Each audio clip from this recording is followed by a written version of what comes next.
Hello friends, स्वागत है आप सभी का हमारे YouTube channel target point with Meenakshi में। दोस्तों, आज हम सीडीपी के मोस्ट इम्पॉर्टेंट प्रश्न देखेंगे। चलिए वीडियो शुरू करते हैं। पहला है, कथन ए, एक अध्यापिका द्वारा विद्यार्थियों को कक्षा में सवाल पूछने के लिए प्रोत्साहित करना चाहिए। तर्क आर है, सवाल पूछना समालोचनात्मक चिंतन के विकास में महत्वपूर्ण भूमिका निभाता है। ऑप्शन पहला है, ए और आर दोनों सही हैं और आर ए की सही व्याख्या करता है। दूसरा है, ए और आर दोनों सही हैं लेकिन आर ए की सही व्याख्या नहीं है। तीसरा है, ए सही है लेकिन आर गलत है। चौथा, ए और आर दोनों गलत है। इसमें आपका सही आंसर हो जाएगा फर्स्ट, ए और आर दोनों सही हैं और आर ए की सही व्याख्या करता है। अगला प्रश्न देखते हैं। वर्तमान परिदृश्य में अध्यापक को स्कूल के बालकों में अभिरुचि को निरंतर बनाए रखने में क्यों कठिनाई होती है? दोषपूर्ण पाठ्यचर्या, बालक द्वारा झटके में कुछ अधिगम, बालक में अध्यापक विधि की अपेक्षा विपथनकारी तत्व अधिक प्रबल हो जाते हैं, बालक में अभिप्रेरणा कम हो जाती है। इसका सही आंसर हो जाएगा थर्ड, कक्षा में अध्यापक विधि की अपेक्षा विपथनकारी तत्व अधिक प्रबल हो जाते हैं। अगला प्रश्न देखते हैं। निम्न में से कौन सा कारक शिक्षा में समावेशन में बाधक है? विद्यार्थियों में प्रतिस्पर्धा, बहुसंवेगी उपागम, आधारभूत संरचना अगम्यता, बाल केंद्रित शिक्षा शास्त्र। इसका आंसर हो जाएगा थर्ड, आधारभूत संरचना अगम्यता। पे अगम्यता नहीं होना चाहिए था बल्कि यहाँ पे सुगम्यता होनी चाहिए थी और इसमें बाधक पूछा है इसलिए ऑप्शन थर्ड सही हो जाएगा। अगला प्रश्न है, लिखित में से कौन सी रणनीति छात्रों को प्रभावी समस्या समाधानकर्ता और महत्वपूर्ण विचारक बनने से रोकेगी? छात्रों से पूछना कि क्या वे सुनिश्चित हैं कि वे समस्या को ठीक से समझते हैं। छात्रों को उपमाओं के बारे में सोचने के लिए प्रोत्साहित करना, छात्रों को खुद से सोचने के लिए प्रोत्साहित करना बजाय उनके लिए सोचने के, छात्रों को समस्या को देखने का केवल एक ही तरीका देखने के लिए प्रोत्साहित करना और निर्धारित समाधान पर ध्यान केंद्रित करना।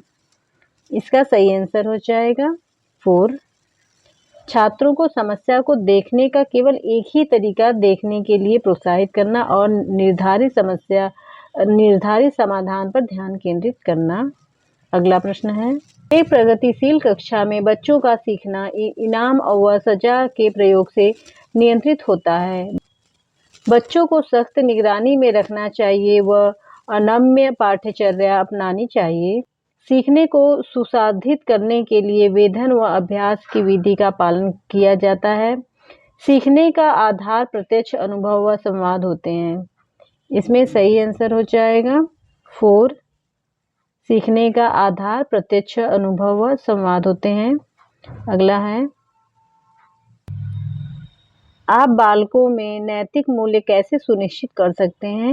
नियमित रूप से पढ़ाए जाने वाले विषयों के संग मूल्यों के एकीकरण के माध्यम से, नैतिक शिक्षा के लिए अलग से पीरियड निर्धारित करके, कथा वाचन विधि या फिर व्याख्यान विधि। इसका सही आंसर हो जाएगा ए, नियमित रूप से पढ़ाए जाने वाले विषय के संग मूल्य के एकीकरण के माध्यम से। अगला प्रश्न है, विद्यालय में बालक को दिया गया दंड होना चाहिए प्रतिकारात्मक, सुधारात्मक, आक्रामक या फिर उदाहरणीय। इसका सही आंसर हो जाएगा सुधारात्मक। अगला है, जब बच्चे सुने और पहचाने गतिविधियां करते हैं तो वे डैश होते हैं। एक बुनियादी भाषा कौशल सुनने का अभ्यास कर रहे हैं, अपनी शब्दावली का विकास कर रहे हैं। केवल सेकेंड, ना ही फर्स्ट ना सेकेंड, फर्स्ट तथा सेकेंड दोनों, केवल फर्स्ट। इसका सही आंसर हो जाएगा सी, फर्स्ट और सेकेंड दोनों। सम योग्यता से सामूहिक करना डैश हो सकता है, छात्रों को अन्य छात्रों से धीमा या उन्नत के रूप में लेबल करने से रोकने में मदद कर, केवल मेधावी छात्रों के प्रदर्शन और प्रगति को प्रभावित करते हैं। पहला और दूसरा दोनों, केवल दूसरा, केवल पहला, ना ही पहला ना ही दूसरा। इसका सही आंसर हो जाएगा सी, केवल दूसरा, केवल पहला ना ही दूसरा। केवल दूसरा, केवल पहला ना ही दूसरा। इसका सही आंसर हो जाएगा सी, केवल दूसरा, केवल पहला ना ही दूसरा। केवल दूसरा, केवल पहला ना ही दूसरा। केवल दूसरा, केवल पहला ना ही दूसरा। इसका सही आंसर हो जाएगा सी, केवल दूसरा, केवल पहला ना ही दूसरा। इसका सही आंसर हो जाएगा सी, केवल पहला। अगला प्रश्न है, किसी के रूप रंग के बारे में वर्णनात्मक और मूल्यनात्मक विश्वास है? सूक्ष्म छवि, ड्राइव छवि, शरीर की छवि या फिर टर्बो छवि? इसका सही आंसर है सी, शरीर की छवि।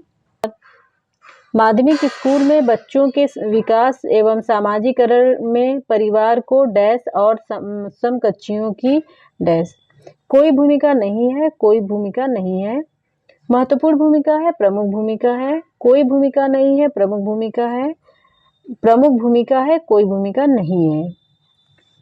इसमें आपका सही आंसर हो जाएगा महत्वपूर्ण भूमिका है, प्रमुख भूमिका है। यानी माध्यमिक स्कूल में बच्चों के विकास एवं सामाजिकरण में परिवार को महत्वपूर्ण भूमिका है और समकक्षियों की प्रमुख भूमिका है। अगला प्रश्न है, लड़कियों की शिक्षा को प्राथमिकता देने की आवश्यकता है क्योंकि लड़कियां लड़कों की तुलना में अधिक बुद्धिमान होती हैं। लड़कों की तुलना में लड़कियों की संख्या कम है। अतीत में लड़कियों के साथ लड़कों के प्रति भेदभाव किया जा रहा है। लड़कियां सामाजिक परिवर्तन का नेतृत्व कर सकती हैं। इसमें आपका सही आंसर हो जाएगा डी, लड़कियां सामाजिक परिवर्तन का नेतृत्व कर सकती हैं। प्रश्न है, समावेशी शिक्षा की सफलता इस पर निर्भर करती है, सामुदायिक सहायता, उच्च गुणवत्ता वाली शिक्षण सामग्री, पाठ्य पुस्तकों की उच्च गुणवत्ता, शिक्षकों के बीच दृष्टिकोण परिवर्तन। इसका सही आंसर हो जाएगा डी, शिक्षकों के बीच दृष्टिकोण परिवर्तन। अगला प्रश्न है, एक अध्यापक ने अपने शिक्षार्थियों को 2 पहेलियां सुनाई और जोड़ों में बैठकर उनका समाधान खोजने के लिए कहा।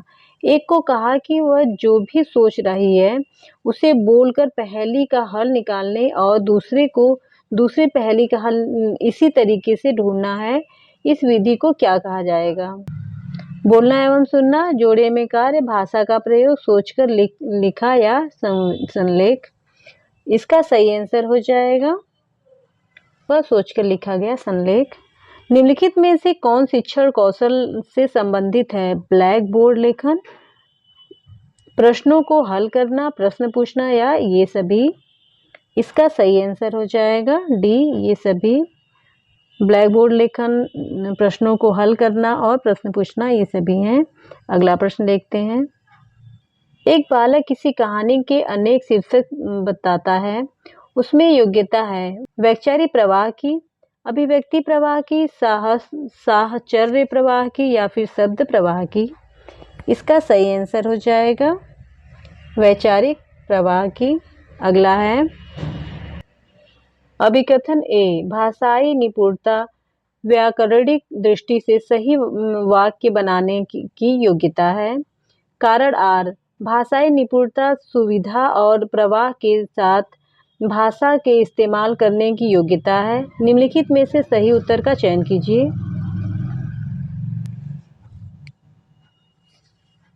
निम्नलिखित में से सही उत्तर का चयन कीजिए। ए और आर दोनों सत्य हैं और आर ए की सही व्याख्या है। ए और आर दोनों सत्य हैं लेकिन आर ए की सही व्याख्या नहीं है। ए तथा आर, ए सत्य है लेकिन आर असत्य है। ए असत्य है लेकिन आर सत्य है। इसका सही आंसर हो जाएगा, इसका सही आंसर हो जाएगा फर्स्ट, ए और आर दोनों सत्य हैं और आर ए की सही व्याख्या है। अगला है, श्रवण विद्यार्थियों में समस्या समाधान योग्यता के पोषण का एक महत्वपूर्ण तरीका है। विमर्शक अभिवृत्ति निर्माण को उत्प्रेरित करना, उन समस्याओं पर बल देना जो उनके लिए वास्तविक हैं, औपचारिक तर्कड़ा तकनीक का प्रशिक्षण देना, सर्वमान्य उत्तर देना या स्वीकार करने से इनकार करना। इसका सही उत्तर होगा सी, औपचारिक तर्कड़ा तकनीक का प्रशिक्षण देना। निम्नलिखित में से कौन सी मानसिक स्वास्थ्य की योग्यता नहीं है? संतुलित, एकीकृत तथा समन्वित विकास, वास्तविकता का स्वीकृति, सेखी बघाड़ना या फिर नियमित दिनचर्या? इसका सही आंसर है सेखी बघाड़ना। अगला प्रश्न है, शिक्षा मनोविज्ञान का ज्ञान एक शिक्षक के लिए आवश्यक है क्योंकि यह नवीन शिक्षण तकनीकियों का ज्ञान प्रदान करता है, समस्त शैक्षिक समस्याओं का सफलतापूर्वक समाधान करने में सहायता करता है, मूल्यांकन की नवीन तकनीकियों को सीखने में शिक्षक की सहायता करता है, शिक्षक को स्वयं को समझने में सहायता करता है।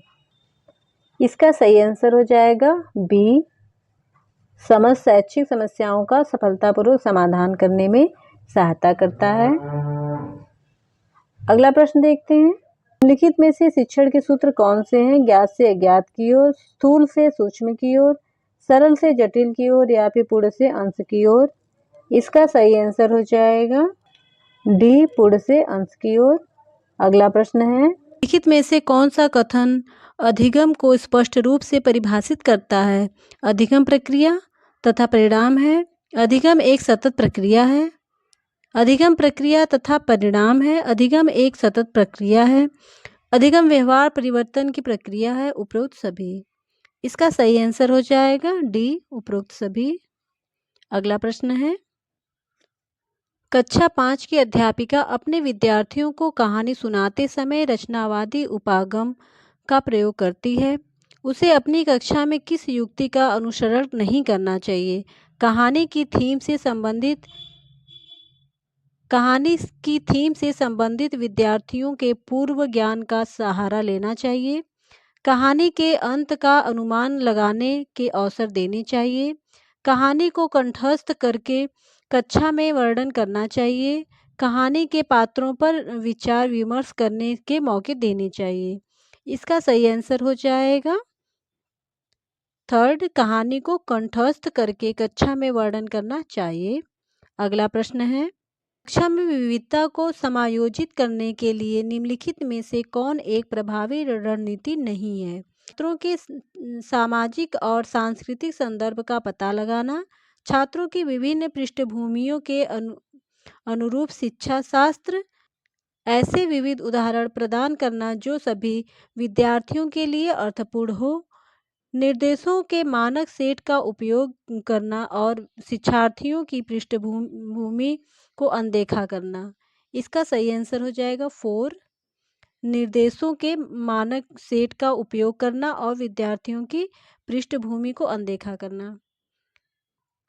अभिकथन ए, पठन वैकल्य से जूझ रहे बच्चे के सीखने को सुगम्य बनाने के लिए शिक्षकों को पुस्तकों के अलावा विभिन्न प्रकार के संसाधनों का प्रयोग करना चाहिए व उन्हें लिखित परीक्षा में अतिरिक्त समय देना चाहिए। तर्क आर, पठन वैकल्य की चुनौती वाले विद्यार्थियों को पढ़ने में कठिनाई होती है। ऑप्शन है ए और आर दोनों सही है और आर सही व्याख्या करता है ए की। ए और आर दोनों सही हैं लेकिन आर सही व्याख्या नहीं कर रहा है ए की। ए सही है लेकिन आर गलत है। ए और आर दोनों गलत हैं। इसका सही आंसर हो जाएगा फर्स्ट, ए और आर दोनों सही है और आर सही व्याख्या करता है ए की। अगला प्रश्न देखते हैं। अभिकथन ए, शिक्षकों को विद्यार्थियों की जरूरतों के अनुसार उचित व उपयुक्त पाठ प्रदान करना चाहिए। तर्क आर, सीखना एक सहयोगात्मक प्रक्रिया है। ऑप्शन है ए और आर दोनों सही है और आर सही व्याख्या करता है ए की। ए और आर दोनों गलत हैं लेकिन आर सही व्याख्या नहीं है ए की। ए सही है लेकिन आर गलत है। ए और आर दोनों गलत हैं। इसमें आपका सही आंसर हो जाएगा फर्स्ट, ए और आर दोनों सही है और आर ए की व्याख्या कर और आर सही व्याख्या कर रहा है ए की। अगला प्रश्न है, प्रेरणा और सीखने के बारे में इनमें से कौन सा कथन सही है? सीखना तब प्रभावी होता है जब छात्र सजा से बचने के कारण अभिप्रेरित होते हैं। सीखना तब प्रभावी होता है जब छात्रों में आंतरिक अभिप्रेरणा हो। सीखना तब प्रभावी होता है जब छात्र बाहरी रूप से प्रेरित होते हैं। सीखने में प्रेरणा की कोई भूमिका नहीं होती है।